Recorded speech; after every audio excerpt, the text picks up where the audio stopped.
Let's just say we're not really excited for Dumbo. You don't want to get mixed up with a guy like me. I'm a loner. A rebel. Let's see what the damage is, shall we? Welcome everyone to the last day of Burtonmas. Sorry it's late. We decided to do this project for a couple of reasons. Tim Burton's popularity, the upcoming live-action Dumbo, and the fact that we were both big fans of his when we were younger. We wanted to see how he lived up to the ghosts of past and present hype. So how did he do? Now that we've reached the end of this series, what have we learned about Burton's filmmaking style? When you have a distinctive style as a director, people are more likely to remember your body of work.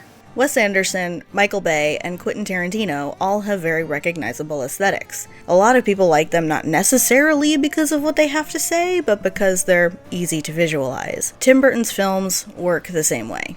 To be honest, we're not really sure how or why Burton became a director in the first place. He didn't go to film school, something he is very proud of. Instead, he went to Cal Arts and studied character animation, which makes a lot of sense when you look at his earliest work, his drawings.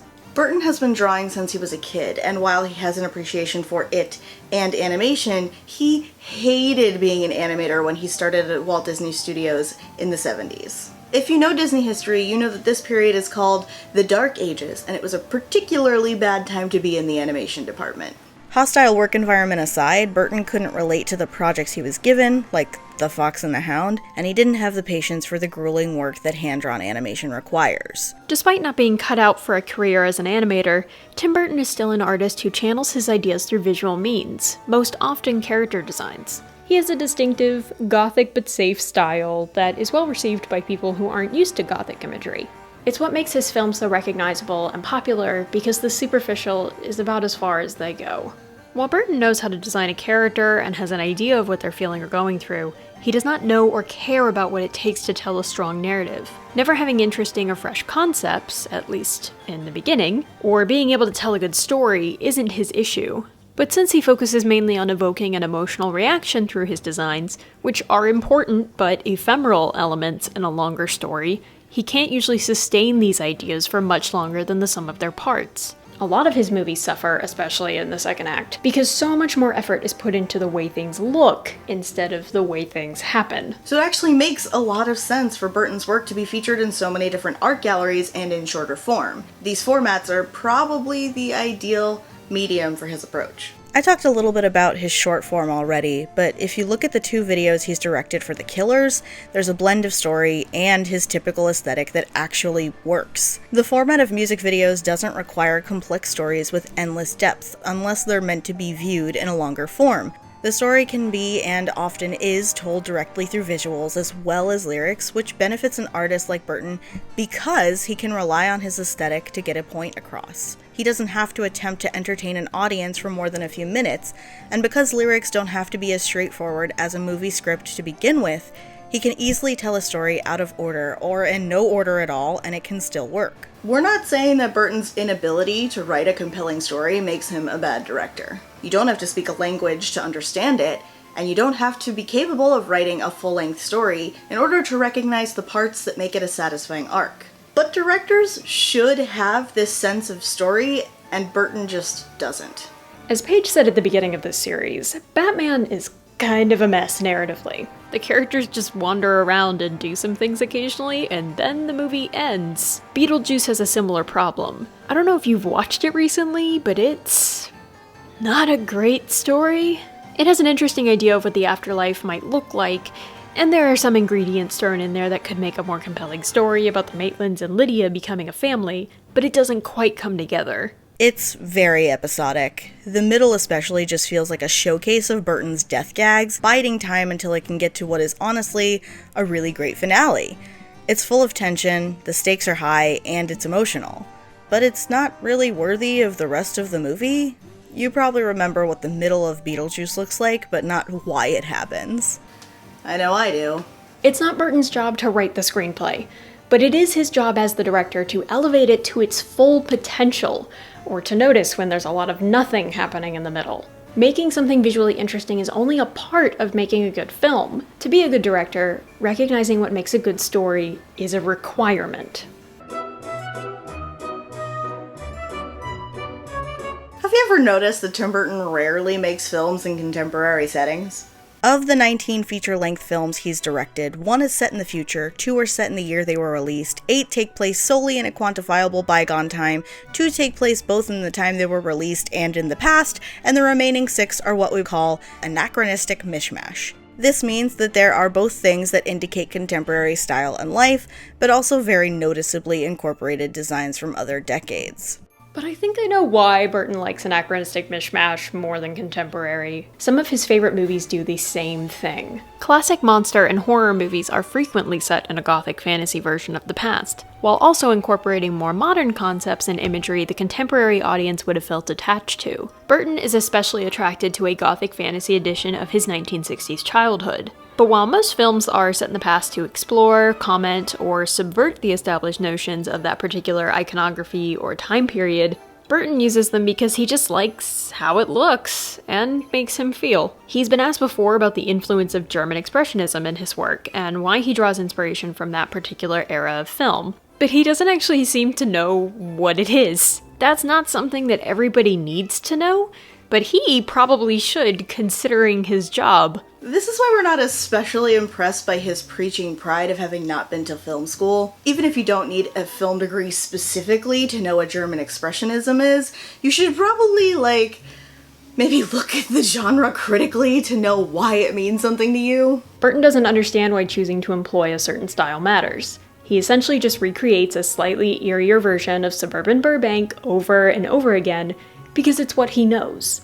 The only time that Burton gets close to saying something original about an era of history is in Edward Scissorhands, which is very inspired by teen slasher movies. It's trying to comment on the fact that the monstrous-looking Edward is a sensitive individual, while the suburbs' golden boy is a totally selfish creep.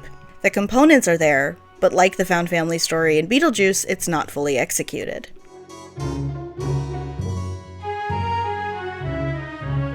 Not including his short films, I want you to see if you can guess how many of Tim Burton's works are original ideas. That is, they're not based on a pre-existing property that Burton has given his own spin to. I'll even give him Corpse Bride and Yeah, no, I'm not giving him Frankenweenie. All the credit for Frankenweenie goes to my girl Mary, as far as I'm concerned. Sorry, not sorry. Well, just to be nice, I'll include Frankenweenie and The Nightmare Before Christmas. I know he didn't direct it, but he did come up with the characters and story. So it's 5 total. Beetlejuice, Edward Scissorhands, The Nightmare Before Christmas, Corpse Bride, and Frankenweenie. If you're counting Frankenweenie. Which means 15 of the 19 films he's directed are based on pre-existing characters, people, or stories. I think a lot of people don't realize that the majority of Burton's films aren't born from his own imagination, but are simply reimagined in his aesthetic. For someone who's never seen anything like it before, it's going to seem very edgy and original.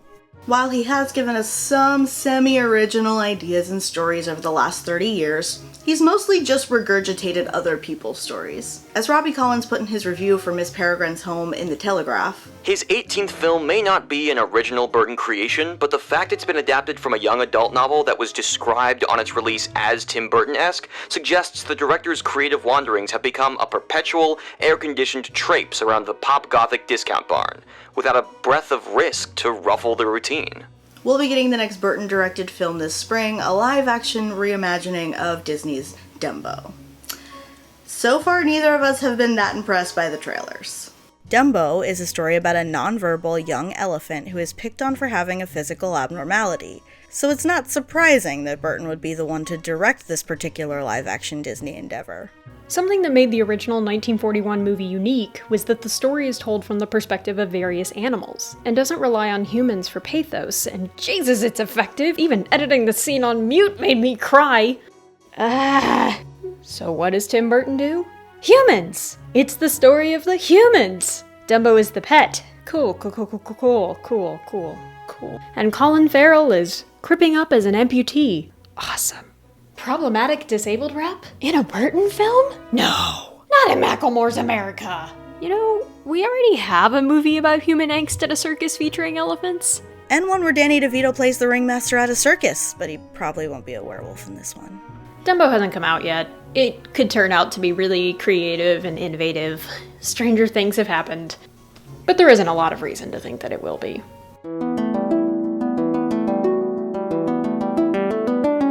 When you trade in nostalgia as frequently as Burton does, it's usually because you have something to say about it. In actuality, he has frequently stated that his body of work doesn't have any deeper meaning than what's on the surface, that he's just trying to make an audience feel emotions. Not any particular emotions, just emotions.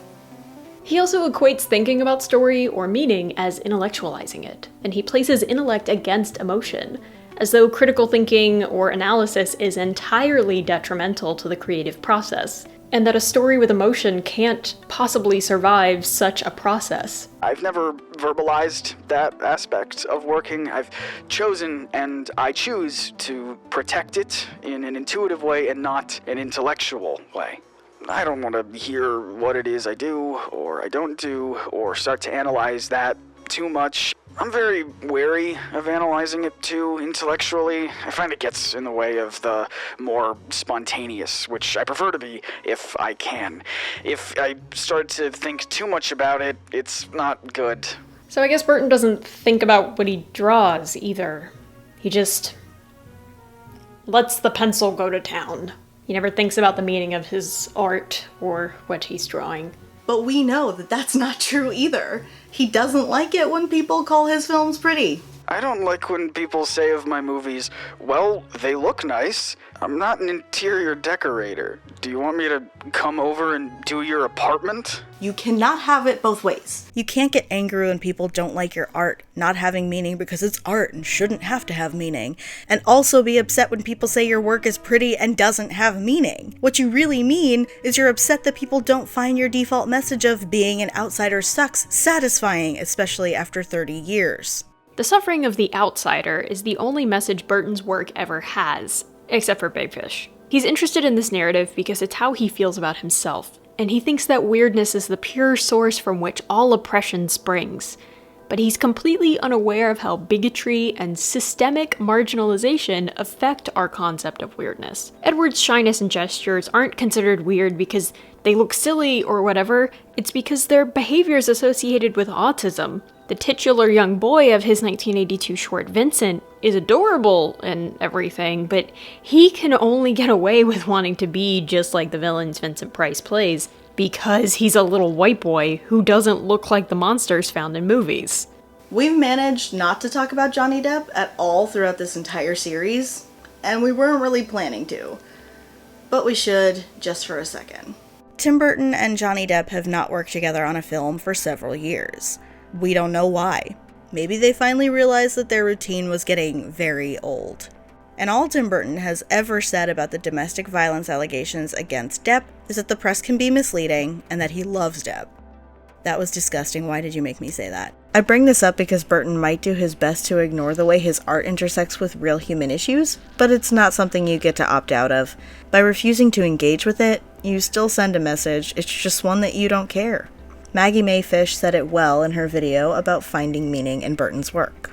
I hate to break it to Charlie, but no matter how hard an artist or entertainer tries to claim their work isn't political, it simply means that they're ignorant about the politics it perpetuates. In the previous video, I cited an interview where Burton said he didn't care about his art making people feel seen.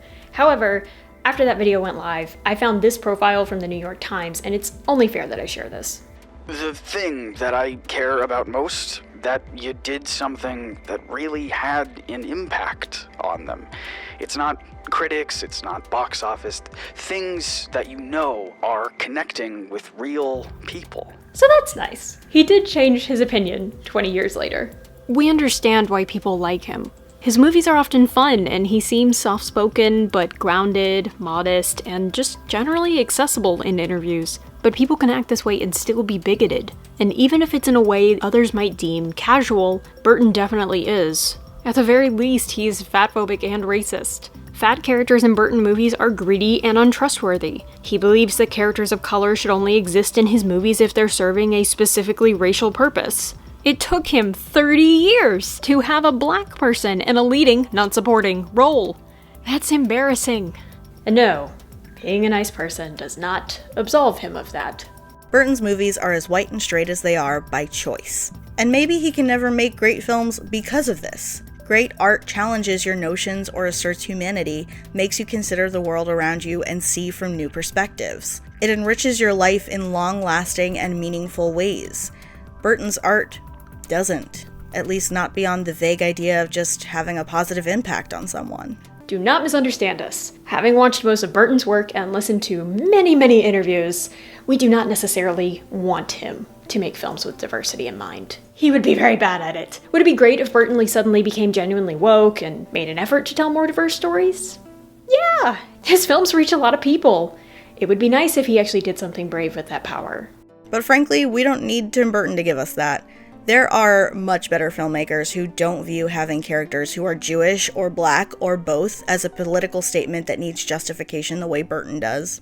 Tim Burton clearly knows what he's doing on some level, and it would be silly not to acknowledge that. He's an incredibly successful filmmaker with a very devoted fan base. But do you know why his films are so commercially successful? Because he knows how to make art that looks heavy, but is divorced enough from any kind of revolutionary meaning that the average American family doesn't think twice about going to see the next Burton family film. What Burton sells is the fantasy of being an anti-establishment nonconformist. But because he's made a handful of darkly comedic, unique, entertaining movies, people give him a lot more credit than he deserves. To be fair, that isn't really his fault. And he has some thoughtful principles about making art, but he'll probably never be the visionary genius auteur that people think he is. Just the fine, weirdly conventional filmmaker that he actually is. There's no doubt that Tim Burton's got some captivating ideas and the occasional gorgeous film under his belt. But until he takes some actual risks, pretty is all they'll ever be. Thanks for watching.